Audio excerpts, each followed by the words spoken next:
Hello, everyone. Welcome back to The Whole Perspective. My name is Kevin Delory, Chief Lending Officer with EPM.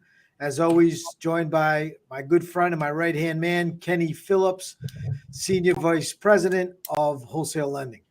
Today, it's actually really cool. I have a few friends that keep asking me about the value of their home and what's going on in the market. So I hope they tuned in today because you're going to get a lot of this is going to be a unique episode because of our relationship being so long. Because of that, everyone wants to know what's going on in the housing market and values. We got a great guest with Anthony Pisani and Rob Pisani from Appraisal Links. Oh, absolutely. Like Kevin said, two good friends of ours who actually, we met in the industry, became really good friends. They're brothers, they're partners. They run one of the biggest AMCs, which is an appraisal management company in the country. Welcome, guys. Thank you, guys. Thanks for having us. Great introduction. Thank you. Yeah, no, guys, you know something? Kenny said it the best. You guys really have become like family. Been in ups and downs with me.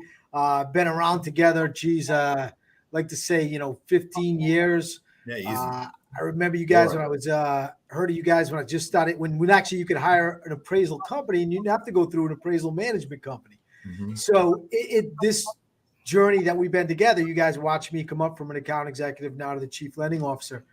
So it's really cool to have you guys on the show because we go so far back. Absolutely.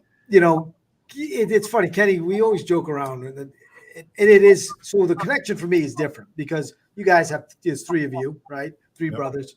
I have four brothers. Three brothers. It makes four boys. Being the youngest. I can never imagine going to work with my brothers every day. Really? Without us beating the crap out of each other. How does that dynamic play out? We go along great. So, Rob and I have been together for, how old are you now? 47 years. I'll be 48 soon. Been at my side for all those years. We bunked together in the same room growing up. Ran multiple businesses together. We literally have been side by side since his birth, and we don't fight. We talk it out. We don't agree on everything, but we hash it out. I take his side, he takes mine, and we a lot of times I might be a little bit more optimistic with things, and he'll come in and shut me down. Right? Yeah, we're gonna do this. Empty, Rob will be like, "Hey, this is phenomenal," and I'm like, "Oh my god, guys, this is not good." It's just hard. Sounds like Kenny and I. Yeah. The table. It's a great dynamic, guys. Then you guys throw John into the mix, right? You guys give John like a leadership role in the company. Yeah, so John's like our baby. Really. I'm 15 years older than him. So Rob and I really raised him. And right. Don't forget, my dad works here as well. My dad's also a review appraiser. So we're all together all the time. It's kind of crazy. Yeah. So you guys have probably one of the best reputations in the business, right? Like when I talk to people, and it's really about service. The fact, I pride myself the same way you guys do. If there's a problem, I'm jumping in the trenches. I'm answering the phone. I'm going to work it out. And one thing I always hear, and, we've had conversations about other companies that we can't mention on this show, but one thing I always say about you guys is when I need you, you're there, you answer the phone. What makes you guys, what is the core, or what are you guys building as a culture that keeps Appraisal Links at the top of everyone's mind when it comes to service and, hey, I want to partner with these guys? You want to take this, Ant? Sure.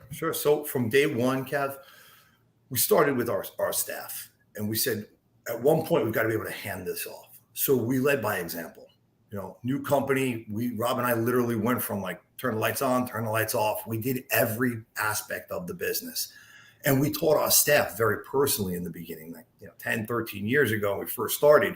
Every time an issue came up, we would resolve it on the phone, but then go out to the bullpen and teach the team exactly how we resolved it, how we got through it, and created little mini-me's throughout the company. And those people now teach today, our new staff.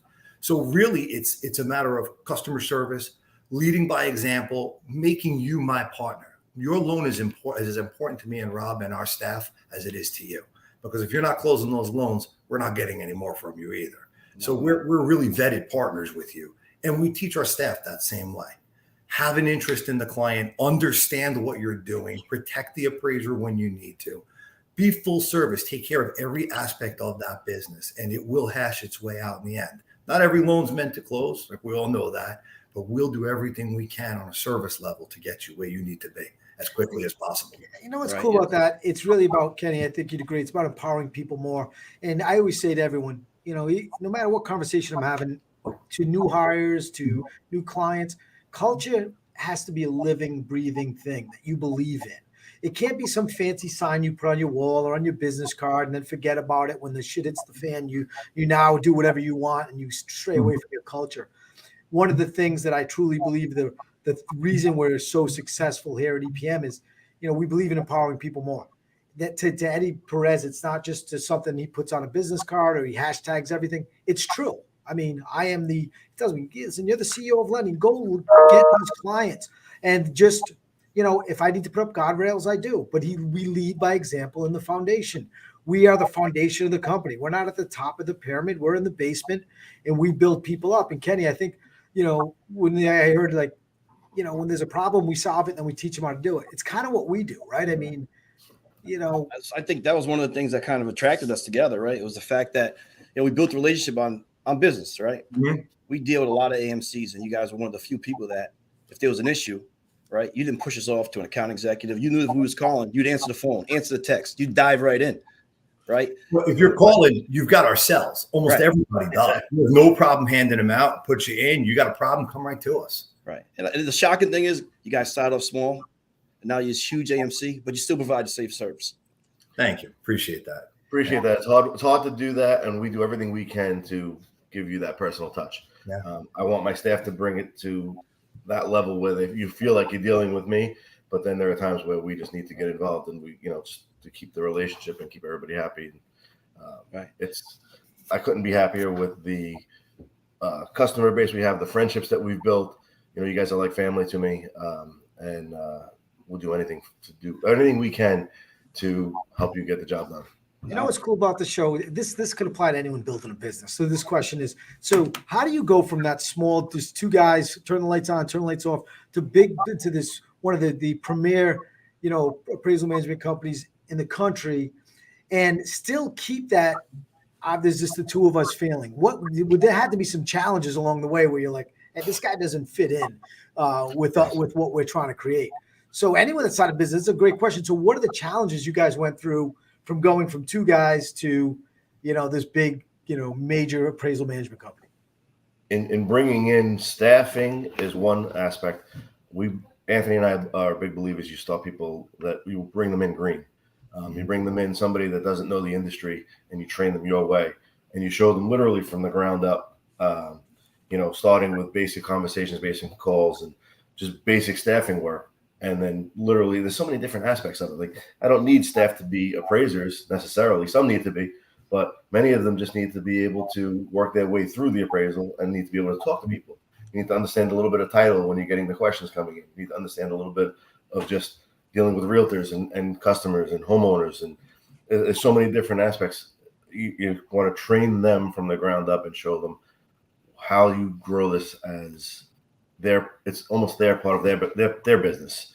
You want them to feel like they're a key factor to it, and that's really part of the growth. Bringing somebody in from another company or bringing somebody that thinks they know too much doesn't always pay off. I like the ground up growth, and then even clients. Sometimes you bring in clients and you're like, this just isn't the right fit because they're asking for things that I know is going to put people in the wrong situation. So Anthony and I have let people go, entire lenders go, because it just wasn't worth the scenario. I'd rather do business knowing that we're doing it the right way and growing and building together. It's a trust scenario. That's what's great about you guys. In my opinion, you guys are real, right? You what you see is what you get, right? And I love the fact that you'd rather get someone green and train them up. Kenny and I are doing that now with junior account executives. They don't come in, they don't know it all. One of these guys is knocking the cover off the ball like I've never seen. I mean, better than when I was a junior account executive. And I like to think I was the best junior account executive of the world, right? So I agree with you. I think that's one thing that I'm not a believer in. I just said this to our new hire class. I'm not one of those guys that say, let me hire 20 new people and 5 of them make it, I'm happy. Yep. Because then I failed 15 people. Yeah. You guys are so special. It's like you guys invest time into people and you guys are real. And to your point, in the right relationships and knowing that, hey, if the relationship's not going to work, I'm cutting it sooner than later because it's only going to affect me and affect them. So that's awesome. Guys, we go back just a little bit, Kevin. I want to figure out, listen to these guys on how they got started, right? There was they've been an appraisal management company for 12 or 13 years now, right? But prior to that, you guys were in different industries. We were. Your background, etc. And then you saw, a little niche in the market where you can go after. So tell us a little bit about that.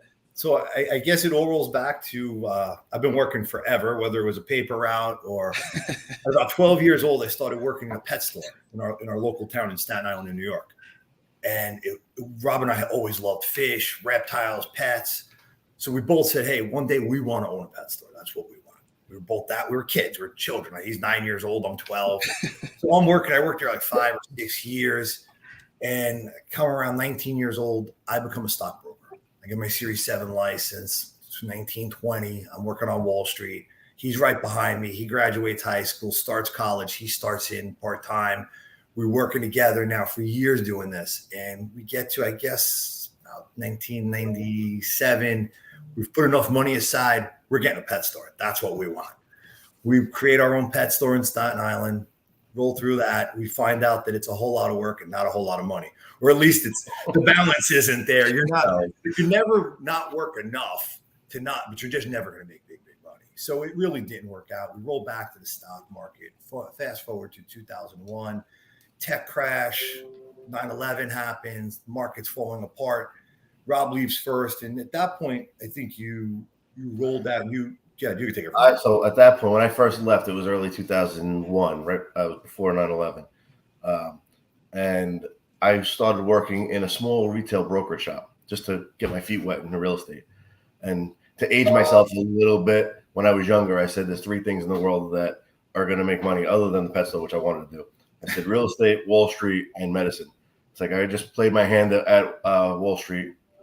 I'm done. I'm never going to be a doctor, so real estate. Here we go.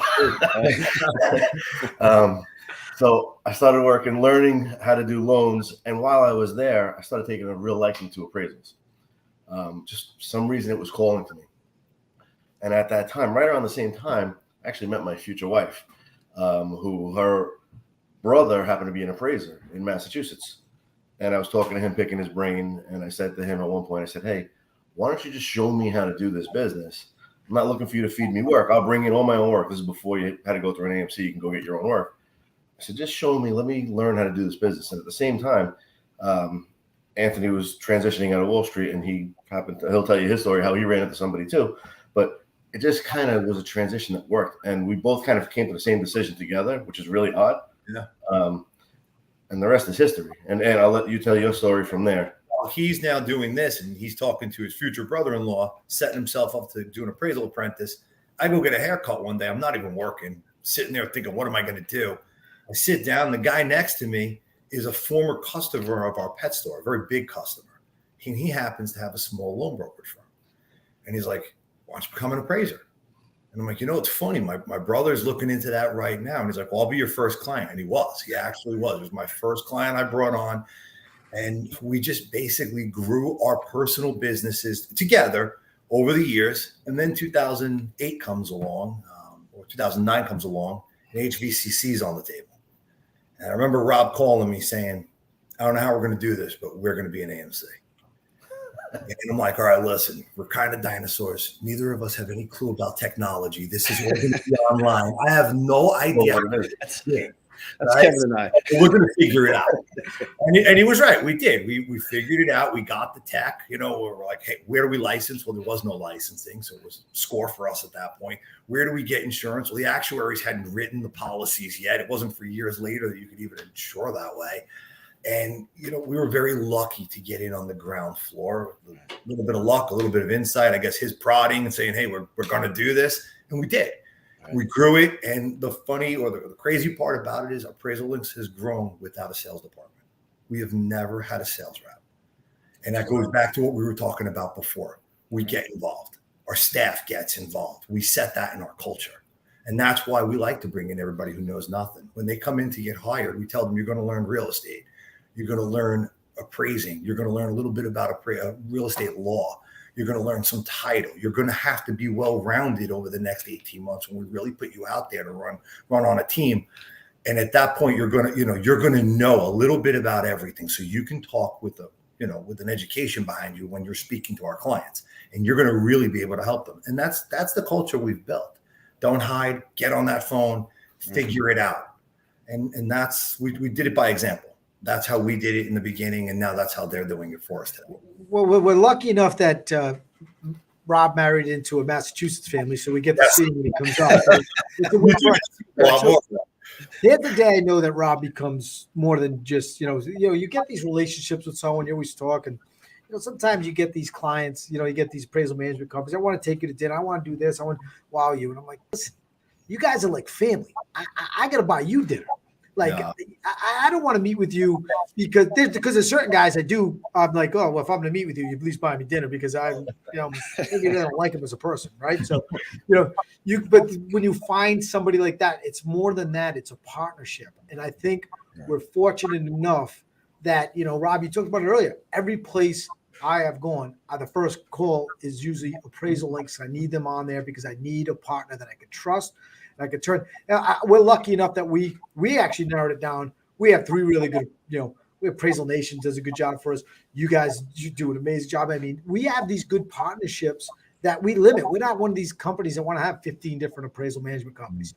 I want to keep it to people that I can trust. So when you go on our website, there's 5 companies. All 5 I trust. Not to say I don't trust the others, but I want to keep it so I can have relationships with people. And I can't do that with 15.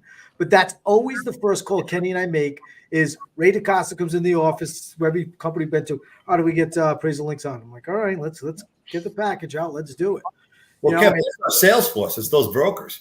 They for us. Yeah, 100%. That is your sales force. It's the testimonials by those brokers that say, look, if you guys want my business, I need this. That says a lot about you guys. And Rob was sharing a story earlier that, it was funny. I actually to share the rest of the listeners about what happened when we first started meeting each other, when we left a couple of different places. For instance, this was probably 2012-ish. I guess you had moved from one company and you were looking for another place. We lost touch for maybe a month or 2. I'm driving after leaving, going to see a client on my way back to the office, and I get a call. I'm like, oh, Kevin, where you been? He's like, I just landed at this new company. He's like, they don't really know exactly who I am just yet, but they will. He's like, and as soon as they do, you're coming in with me. And that's the type of people that I like doing business with. That's like me. We are literally cut from the same cloth. So it's like your brother from another mother, really. Yeah, I think that's what brings us together. I think a lot of, if you listen to Matt's, episode, it's always about, we come from humble beginnings and we work hard and we do that because that's who we are. And, hey, the rewards that come from that are great, but it's just in our DNA. I think that if you listen to every guest that's been on here, going all the way back to our first guest, Jamie Kavanaugh, she's the same way. Doesn't matter if you're male, female, white, black, doesn't matter. It just matters that you have that in your DNA and you're there to work and you want to prove everyone else wrong and you want to be the best at what you do or else don't do it. It's spot on, Kevin. I think it's a trait that's recognizable from the outside, right? It's an energy. I think when we're together, people come over, introduce me to so-and-so, and it's always, we're never selling, right? We're just being ourselves. It's a personality. That's exactly right. And people come and they want to work with you and do business with you. It's charisma.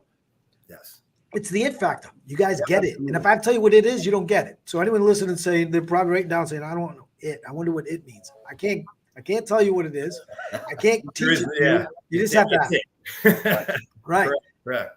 You have it or you don't. Right. And so you guys are the appraisal experts, right? And Kevin touched on a little bit earlier. There's people out there that probably have a lot of questions about appraisals in general, right? The market's booming. People buying houses, selling houses. Give us some inside tips on some do's and don'ts when you're looking at properties. What should investors, buyers, sellers be looking for? Well, I guess right now, if you're buying a property, don't overbid if you don't have to. If you're going to, make sure your realtor is advising you on something or a number that we know we're going to hit. The appraiser is not just going to hit that number if it's not there. Unfortunately, when you're looking at a market that's progressing like this, that's moving forward, it takes that cash heavy buyer who says, hey, it's listed at 500. I'm willing to pay 550. But you know what? If it comes in at 5 or 510 or 525, I'm going to put that difference down. And that one cash heavy buyer, he makes he sets the new ceiling. And now everybody will fall behind that. The problem is in this market, that ceiling just keeps creeping and creeping and creeping. Luckily, across the nation, we've seen many of these numbers still hitting, even though I think they're just listing low for the most part, and they're trying to create that, stir in the house, and it does work. Some of them are just too low, and or just they're overbuying for the most part, and you could see that. Rob, what do you see? And take it from there. One thing I want to just add, just to give a little like appraisal 101 basics, because people don't necessarily understand how you come up with a valuation. Okay, so when you're looking for the property, when the appraiser has to put a price on it, you're looking for most similar to the property in the same area. You want to see similar style, similar age, Condition, similar size. Okay, and when you have on the comp grid, on the appraisal grid, you have the subject property on the first line, and your 3 comps that you're comparing to, you have the actual appraised value, so the unadjusted value on top, and at the bottom of the grid, you have your adjusted numbers. In a perfect world, guys, you're going to get an appraisal value that's somewhere not higher than the highest unadjusted number, meaning actual sale price of one of those 3, and somewhere in the middle of your adjusted numbers at the bottom. Now, that's not always the case in today's world, because right now everybody's overbuying. So sometimes I've seen appraisals come in higher than your highest adjusted, and yes, you can appraise it there, but a lot of most lenders want to say, great, I understand your opinion of value is higher than the highest sale, but show me where somebody sold there. And that's the difference maker. Okay, so like realtors and buyers and some lenders will try and argue that point, but just because nobody in the neighborhood sold for that 600 number, the highest sale is 575, and they got a buyer for 600, and they say, well, we have an active buyer, he's willing to pay that. And the problem is, even though it adjusts your adjustments to maybe a little bit better in condition, a little bit more in square footage, so your adjusted numbers work, your unadjusted numbers don't quite make it. And what happens is usually you need the buyer to pay a little bit different, a little bit more out of pocket. Right. Now, there are some times where you can squeak it. If your highest number is 575 and all your adjustments are all over 600, you might get there, but that comes down to the lender. It comes down to the scenario, the specific market. So that's just a little bit of appraisal 101, just to give you an insight. Yeah. It's got to be driving you guys nuts. It's funny. Every party I go to now, every place I'm out to dinner, and was like, "Oh, you're in the business. What do you think I could sell my home for?" I'm like, right? I know. What is someone willing to pay for it? Then if you got cash, that's one thing. Now, if you need financing, what is it going to appraise for? Which has got to be crazy for you guys right now, because you got probably a lot of knuckleheads that are going out there and saying, this house is worth 550, but I'm going to bid 600 because I don't want to lose it. I want to get it. And then you're coming in like, it's only worth 550 according to the comp. And they must be, hey, can you go back out there to the 123 Smith Street just sold yesterday? That could be a new comp. And it's got to be a crazy time for you guys right now. Well, yeah, we do get that. And the problem is a lot of people don't understand is, if we do an appraisal for you on the 1st and we're looking at it on the 4th, on the 3rd, one sold, but it's after the effective date of the appraisal. Right. The appraisal only looks in the past. It doesn't look forward. Another big issue we're having is because there's so few sales in this market, even though everybody's looking for stuff, there's not a lot of inventory. Some of the sales in some markets are very dated. We're getting realtors coming to us saying, well, the last sales were August, November, and December. You got to make a time adjustment. The appraiser's got to be able to put a perspective on that. What is justifying a time adjustment moving forward if there's no good sales? You need that one sale to be able to extract what that adjustment's going to be. And not all appraisers are even comfortable doing the time adjustment. Mm-hmm. And I think that's one of the biggest letdowns to the realtors and to the loan officers and the buyers, certainly, is they think that because the market's moving up everywhere else, if in that market we can't see it on paper and prove it in black and white, can't expect the appraiser to just make a time adjustment because we need it. Right. It doesn't work that way, unfortunately. Just again, it goes back to don't overpay. Don't overpay if you don't have to. What goes up eventually will come down. Yeah, and a lot of people think, just not be from the outside of the industry, my neighbor sold his house for $700,000. Right. Mm-hmm. That doesn't mean necessarily, right, if I'm speaking correctly, that your house is worth $700,000. There's a lot more things, like you said earlier, that go into that value. The room count, the bathroom count, the square footage. Yes, the neighborhood does have an effect on it, but there's more to it. If you're my neighbor who sold at 700 and you renovated your home top to bottom, and I've done nothing in 30 years, I'm not getting that same number because the person who buys my house has to put a ton of money into it. So it's not really, it's a comp because it's local, but it's not a condition comp to the house. That's where those adjustments come into factor, which I was telling you about earlier, where you have your unadjusted numbers up top and your adjusted numbers at the bottom. Yeah. And that's what you need an appraiser for. He's the boots on the ground. He's going into his local market. He knows it. And that's what we're here for. We're here to get you. You're going to send us this business, whether it be in my backyard or in Hawaii. I got to get you the most local, relevant appraiser for that particular job. And that's why you want to come to a company like us. Okay, because my job is to go and get you the right appraiser for the right job in the right market. Because if I just threw a dart on the board at the wall and picked an appraiser randomly, it could be anything, honestly. You guys bring up a good point. We're talking all this about the prices and everything, and just like going in order an appraisal. The prices are all the same, right? It's just like, I go to a restaurant sometimes the food's not even that good. I go back because of the service. Yes. But if the service is bad and the food's I'm not going back. I'm just done. But if I like the server, I'm going back just because they make me feel good. And that's kind of what we're talking about here. It's like everyone it does the same task. It's how do I feel when I do business with you guys? And I always feel like I got the best I can get. I can't get any better. So before I let Kenny ask the last question, I do have to ask you guys a question. I was told yesterday I was a dinosaur, so I'm going to ask you guys a question. Backpack or briefcase? I'm not a backpack guy. I guess I'm a dinosaur with you. I'm going to go briefcase. Yeah, briefcase. Wow. I actually have 2 briefcases. So I'm a dinosaur that you need to go get a backpack. And I said, I do have a backpack, but it looks like it belongs to my wife because it's so fancy. So I carry 2 briefcases. So I wanted to know that answer. That's my new favorite question. So I can really backpack or briefcase, huh? Kenny's a backpack guy. And I try Backpack guy. backpacks. I'm as old as the briefcase, but I'm a backpack guy. No, speaking of aging, right? Kevin and I talk about this all the time. Our industry, we talk about dating ourselves and things like that. And, we're hiring a lot of new young guys into the industry, brand new. And you said something about that earlier. What do you think about, first of all, industry agent? And what are you doing as far as efforts are concerned to kind of rejuvenate, bringing some new people and younger people? Tough topic, Rob. Yeah, sure. All right. So we directly can't hire the new blood as far as appraiser wise, but I'll explain to you why that in a moment. But we do everything we can to encourage appraisers to do that. It's a little bit of a tricky scenario, and there's reasons for it. So some appraisers are just they're under the old school dinosaur impression that I'm training my competition. That's silly, and I try and break everybody out of that habit. The difficult part of having an appraiser bring on an apprentice is some of the rules are set against them. So everybody says bring on the apprentice. However, that apprentice needs 4 years of schooling in many cases, right? And you need to get the right person. Besides that, that's a whole other issue because now you got to work for somebody for 2 years learning. The appraisers are not supposed to have apprentices go do the inspections for them, which is a difficult thing. And the appraisers say, and rightfully so to a certain degree, why am I paying an apprentice to be there while I'm there anyway? The reason is you're paying the future. You're training the future. If you train that guy properly as the appraiser, you can tell somebody, hey, listen, I have the relationships. I have the business relationships with the AMC, and they have the banking relationships. And if you stay with me, you could be a piece of my business forever, and you don't have to worry about bringing in your own business. And you're growing your own business. But in the future, at one point, you're retiring. All these appraisers, a lot of the appraisers are aging out. Let's call it what it is.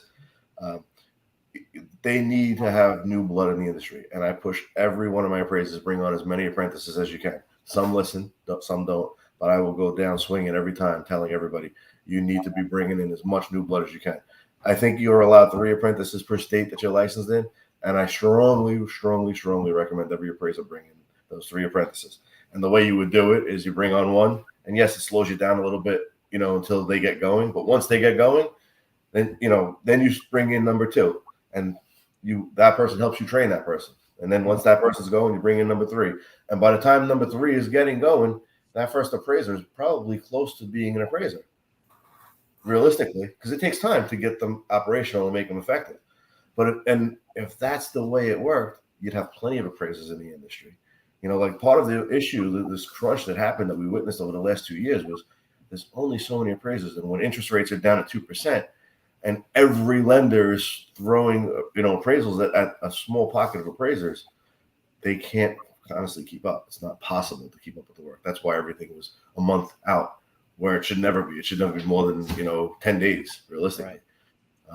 Right. The more good. people I'd like to understand. advocate for no appraisals are required in the state of Maine. Or West Virginia. Or West Virginia for that matter, yes. Or West Virginia, right? Yeah. Well, there's a couple out there, but that's a big state, Maine. Ooh, that's a tough state to get appraisal. Very much so. Well, Very, very much. we've heard a lot about your values. So I'm going to let Kenny, you ask that last question because, I love to hear your answer. I think I already know it, but it's always good because these are the nuggets I write down and these are things I learn from. Yeah, we do have a staple question on the podcast. And like you said, you touched on value a lot, but give us a little brief, synopsis of what's your value and how you define your value in the industry. And both of you guys can answer if you could. Yeah, so to me, it's relationship. It's the relationship that we have with you guys, with all of our lenders. We look at your business as our own, and it's just that hands-on. You call us when you're in trouble, whether it be me, Rob, our staff. I mean, our staff is super knowledgeable at this point. Everybody in here that's on phones is capable of getting you through. And if they're not, they're going to tell you. And they're going to direct you within our company to a person who's going to get it done, even if that ends up being him or I, or John, or anyone else on staff. But it's going to make its way through. Our value is in our staff mostly. That's what I would say to you. We have a great legacy with staff. We still have probably 4 or 5 of our original employees that came on in 2009 still working. So our original staff is all here and they're training and they're teaching our new people. So to me, when you ask me what's my greatest feature, it's the people that make us us. Love it. It is. Rob, you want to add anything on that? So touching on that same thing, it's the people that have been with us all along and the relationships that I have with my clients, like you guys. Again, it's a much deeper scenario than just customer base. If appraisals were a perfect business, you wouldn't need an appraisal management company if everything was running smooth. But you need to have people like us on the inside that we can help you through those difficult times. And in some cases, I'm not saying that we're the only AMC that can handle that, but many of them are not industry schooled properly. It's somebody you could rely on appraisal links because we know this industry cold. We know ins and outs of it, and we're going to pick up the phone, whether it be me, Anthony, John, or one of our staff. We're here to help you through your problems and see you through those tough times. And that's really what it comes down to. Again, and it's a trust factor. It's truly a trust factor. I think it's, that it's a great point. I was explaining to someone yesterday, let's face it, in a wholesale lending world, it's really about relationship, process, and price, right? I have to check off the boxes, maybe 2 of those to really have a strong relationship. Because I can have a relationship, but if I don't have a good process and a good price, then you're not doing business with me. But if you have a good relationship and process and price is okay, and you like me, we're doing business. With you guys, it's all about, right, relationship, honesty, and quality of work. And that's what you guys deliver, in my opinion. That's why I will take you guys anywhere. And Rob has done the same for me. I wanted to get into this account. I tried for 2 years. He said, hey, they're having a party in Atlantic City. Come with me. I'm walking you and make the introduction, handshake. Right. 2 days later, the package is in my email. So that's, to me, what makes you guys so valuable. It's your honesty, it's your integrity, and it's our relationship, right? We get it. Mm-hmm. And I don't have to say anything to you guys. You can, if I walk up to Rob and he would automatically like, wow, what's the matter with Delore? He's in a bad mood, because he gets it. He knows what it's all about. Where we have that type of relationship. So, I think, in my opinion, from an outsider perspective, the reason I take you guys everywhere is because of those 3 things. And you can't just have one. Well, you guys check all boxes. You guys are grand slam. You guys have you have it all. Some of my relationships with some of my best brokers are all about pricing and the process. And maybe they don't even like me. It's not about relationship. But I tell you, my strongest ones all start with relationship. And then you throw in one of those others, and it takes it to the next level. Right. So, Ken, this is – No, just before you close out, I think Frank Ferens had a question, which is good as we talk about recruiting and bringing on new appraisals. Frank Ferens, for someone that's new in the industry as far as appraisals are concerned, can they make 6 figures? If you're not doing something very wrong. Exactly. You're doing something very, very wrong if you're not making that. We have guys making, I can't even tell you what some of these checks are. First of all, we want younger people. I don't know why Frank's asking that question. He's 60. What are we doing here? No.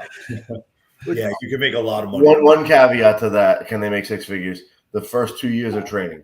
So your first year you don't make a lot. Your second year you make a little bit more, and then your third year you're out to off to the races.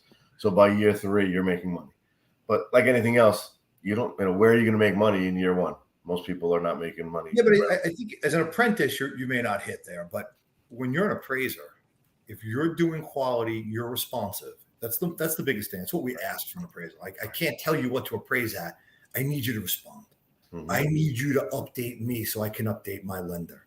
That's the communication chain.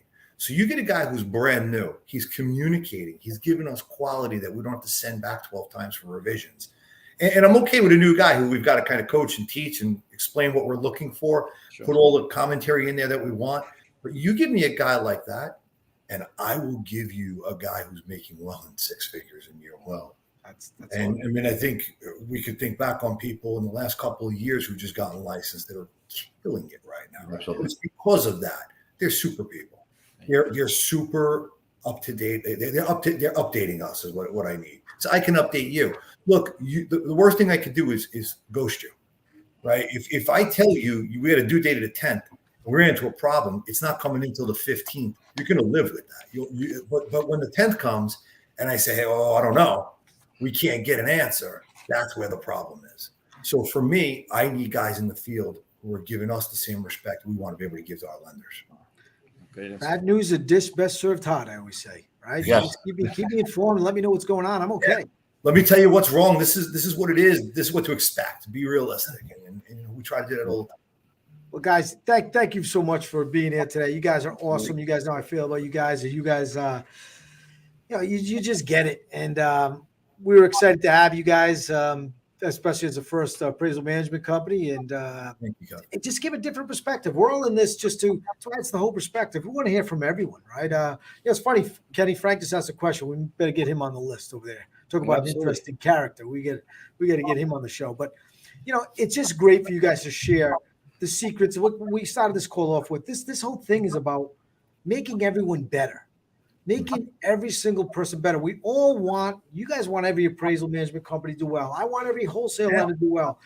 As our industry, we want everyone to succeed, survive. We don't look at it as competition. The only competition we have is us, and how we get better day by day. Right. So, that's what's awesome about this. Well, that's exactly right. I don't want to hear another AMC's having trouble or going out of business. I want to make my way up that scale, but I need the scale. You got to have your competitors in there. Right. I wish them all the best. I mean, I want to be the best and I want to be at the top, but that's up to me and Rob to get there. Not to see them not succeed. Awesome. It's absolutely the best we can for you as our clients. Well, I want to thank everyone for listening to the Whole Perspective podcast. If you enjoyed this episode and this conversation, head over to Broker Success Community on the Facebook group. You can also find us on LinkedIn at EPM Broker Success and on Instagram at EPM Broker. Thanks again, and we'll see you next time. Thanks, guys. Thanks for having us. Bye-bye. Thank you for having us.